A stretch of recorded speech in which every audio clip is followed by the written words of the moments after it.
Tonight's kit build is being assisted by Mountjoy Irish Stout from Stone Angel Brewing in Winnipeg. Described as a traditional dark roasty dry stout with notes of coffee and chocolate, very much in the Irish style. And a very nice beer it is too.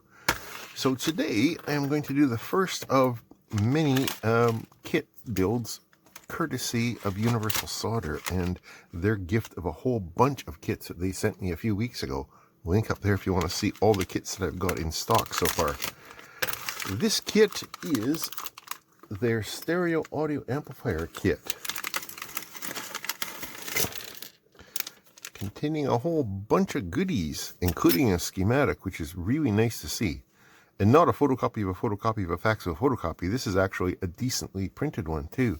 Nice assortment of components. We have some reasonable sized heat sinks. Where are the amplifier chips? There's one of them, and there is the other one.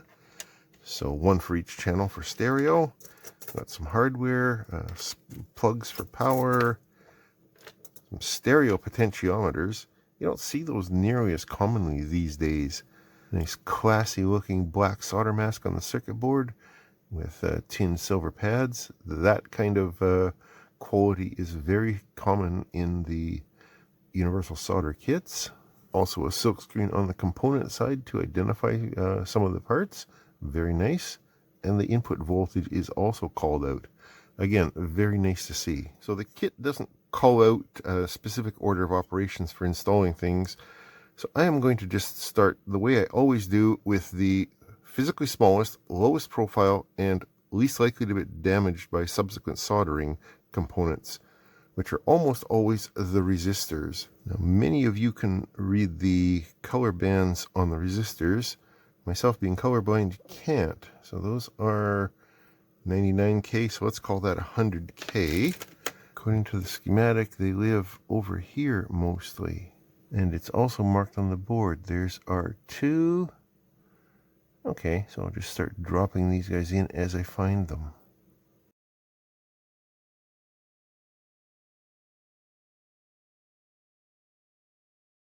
I have found a discrepancy.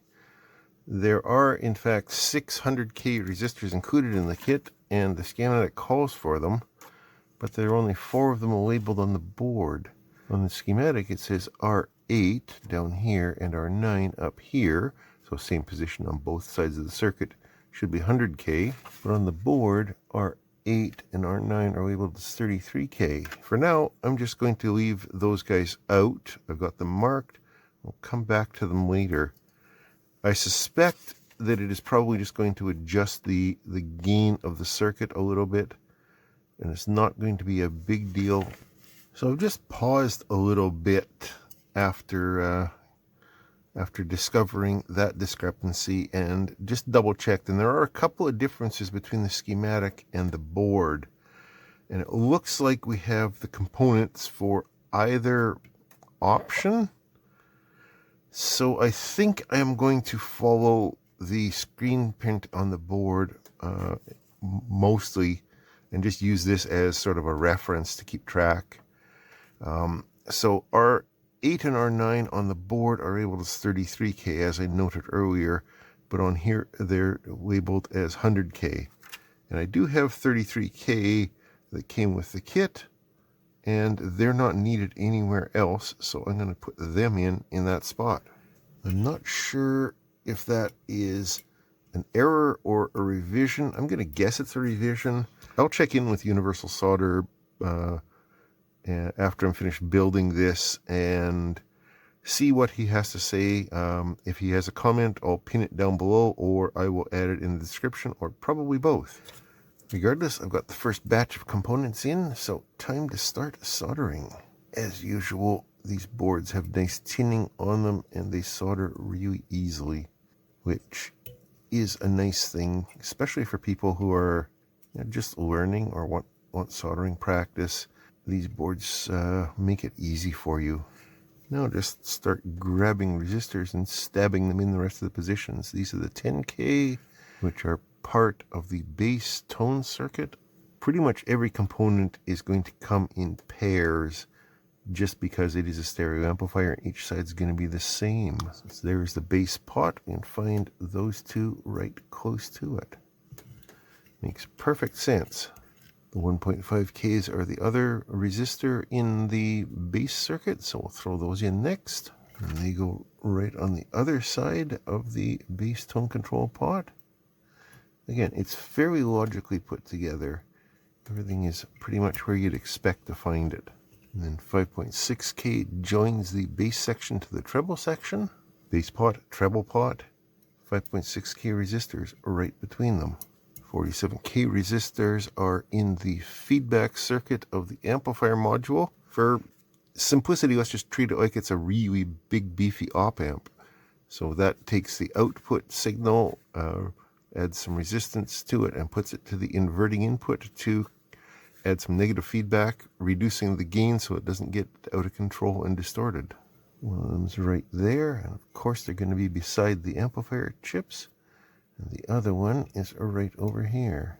330 ohm resistors are also part of the voltage divider in that negative feedback circuit, so we'll throw them in next. One of them right beside that 100K there in the vicinity of the amplifier, and the other one over here. And if my eyes don't deceive me, there's only two resistors left to put in, R11 and R12, which the board calls 1 ohm, and the schematic calls 1.5 ohms. And the actual parts I have say 1.5 ohms. So let's just go with that. Now then, what I should have been doing is soldering and clipping as I go, so I wouldn't have this whole forest of component leads to work around. But since I was just too enthusiastic on the other side of the board, I'll have to live with the handicap I've created for myself.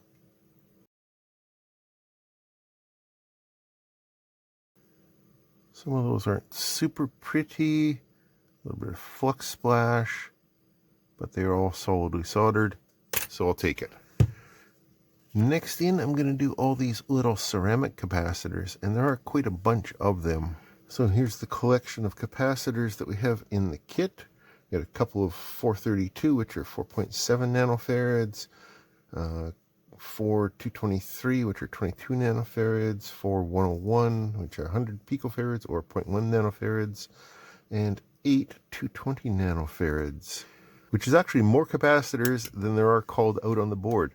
So he has given us some extras in case we, lose them or screw up or something, or just to add to the collection. But those values generally match here, plus a few extras. So we're good to go.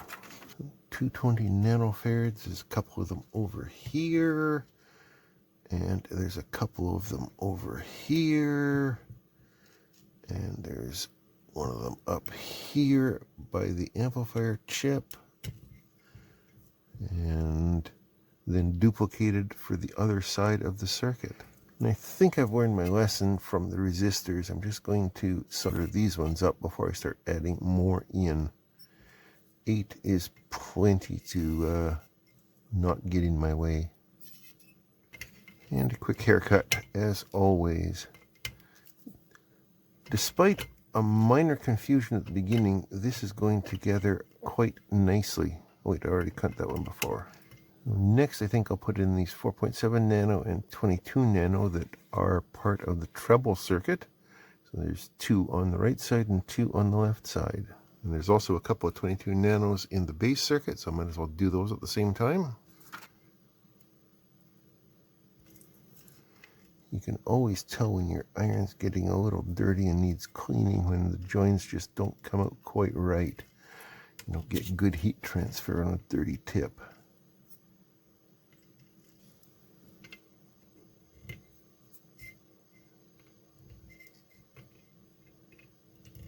So the only remaining components are these 200 nanofarads here, which are the high frequency bypass / smoothing in the power input section. And I think that will be the end of the ceramic capacitors. We'll have a couple of them left over, so I'm going to double check. But I think those are just spare parts. Scanning, scanning, scanning. Yeah, I don't see any other ceramic footprints. Okay, quickly solder those down and then carry on to these 4 diodes, which are just clamping diodes in the output circuit. There's the speaker output, there's ground, there is the voltage rail. One pair of them sits over here, and the other pair sits over there. Making sure to observe the correct polarity, because bad things would happen if you put those the wrong way around.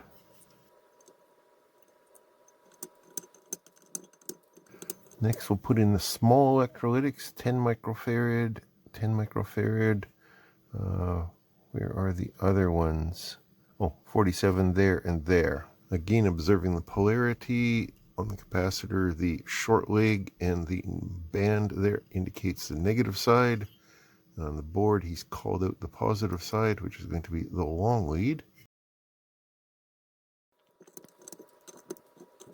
That should be all of the signal passing or signal path components, except for, of course, the amplifier chips themselves and the pots. So that's a good time to celebrate. So now we're pretty much into larger components.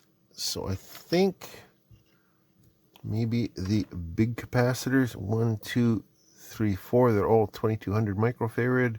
And yeah, that's what is included. Again, band shows the negative side, long lead is the positive. So put those guys on. I don't think they're going to get in the way now. No, I don't think I have to worry about any smaller components in between them. So throw those beasts in. That's one thing about analog amplifiers. You really want some big reservoir capacitors on there so that when the amplifiers need a lot of gain in a hurry, a lot of power in a hurry, it's available to them. And that is definitely going to happen on the heavy bass notes. It just takes a lot of power to move a speaker cone.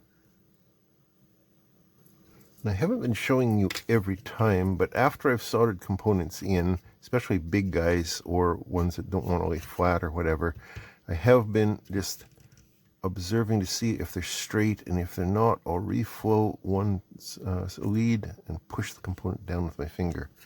There, that's nicer.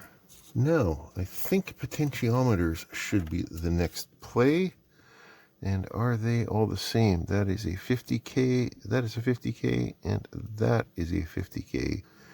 So some of these pins got a little bit bent in transit, so straighten them out. That's pretty common too. Unless something is packed with everything in foam or some other rigid packing material, you're going to get some deforming of the pins, and that's just something you have to get used to. It's fairly straightforward to bend them back into place. Connectors next. We have DC barrel jack for input. We have 3.5 millimeter stereo for audio input, and we have these little screw terminals, that the pluggable screw terminals for the speaker outputs. And we'll start with the DC barrel jack, I guess. And because I couldn't bend over these terminals very easily, I'm just going to do it Big Clive style and hope I don't burn my finger or do anything else untoward. There, that's held in place. Get the other negative pad. Those take a lot of heat and a lot of time because they are on a huge copper pour on the board. And then we'll get the center terminal over here, which theoretically should go together quicker. Yeah, that's not bad. And the 3.5 millimeter jack, I'm assuming I'm going to have to do the same shenanigans. Oh no, that walks in there nicely. Cool. Because there aren't massive copper pores here, and these pins are a little bit smaller as well. It's not pulling all the heat away from my iron. So I can solder it fairly quickly without melting the plastic on the connector. Next, will these speaker connectors go on as easily? Oh, they're nice tight fit. Excellent. Don't have to worry about them falling out. But again, they are large pins, and the ground pin, or the negative output, does have a fair bit of copper on it, stealing all my heat, so it's just taking a while. Come on, melt already. There. So the last components are the amplifier chips, and I think there's no insulators came with these, so I think I should be able to get away with just screwing them directly to the heat sink and not worry about electrical isolation. At least I hope I can get away with it. We shall see. But I do want to mount them to the heat sinks before I solder any of that onto the board,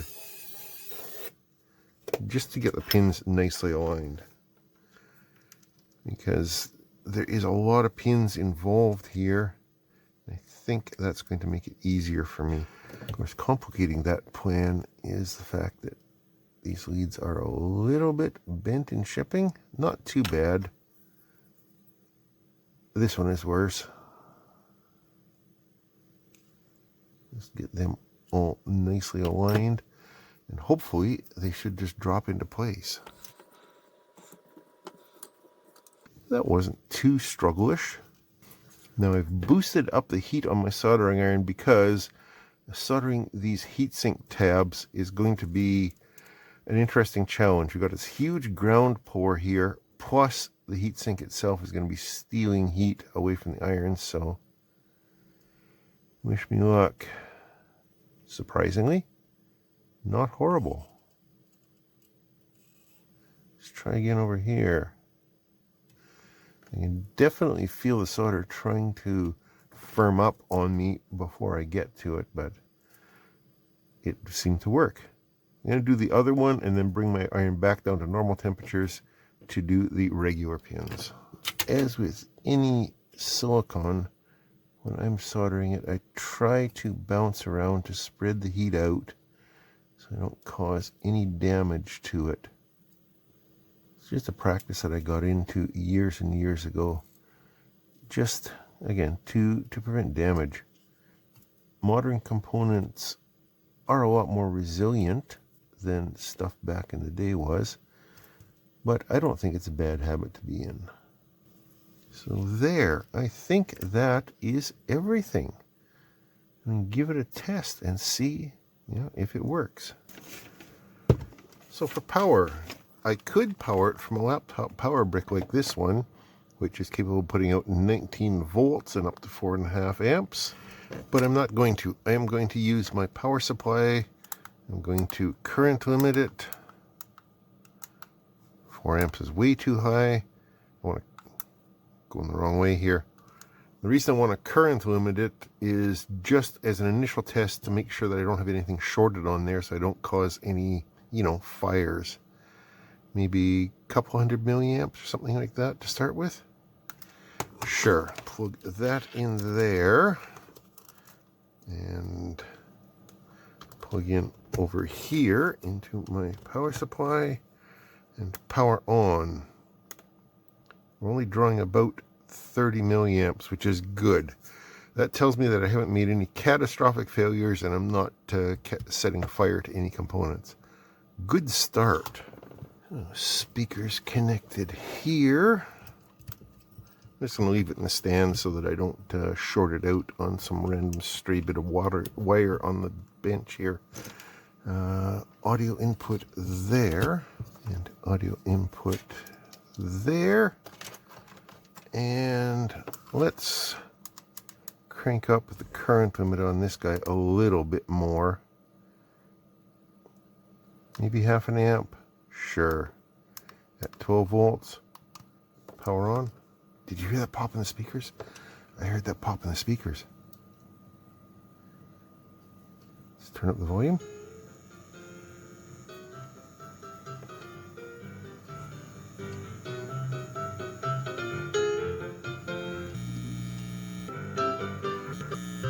Oh.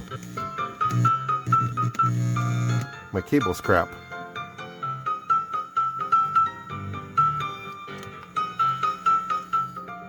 Yeah, I got tone controls.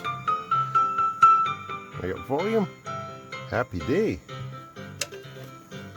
And if you're wondering what the speakers are, they're these little tiny things here. They're 8 ohm 30 watts, which is more powerful than this thing can do. And remember, we're only giving it 12 volts right now.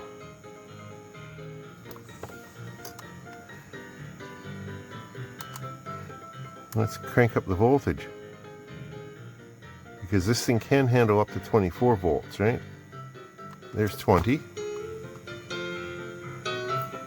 That's perceptibly louder to me. Awesome. I'm quite pleased with that outcome.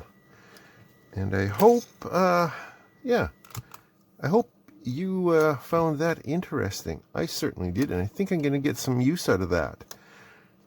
I was wanting to add an amplifier and some speakers to my basement TV, which is, just a basic TV. And I think that will do nicely. I will have to come up with a case for it. Maybe 3D printed, maybe laser cut, maybe a combination of the two. But other than that, yeah, I think this is excellent. I hope you enjoyed the kit build too. Comments and questions down below as usual.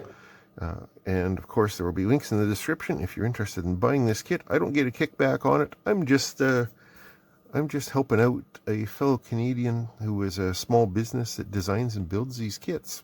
So, yeah. Yeah. Thanks for watching. Questions and comments, like I said, down below. I'll talk to you later.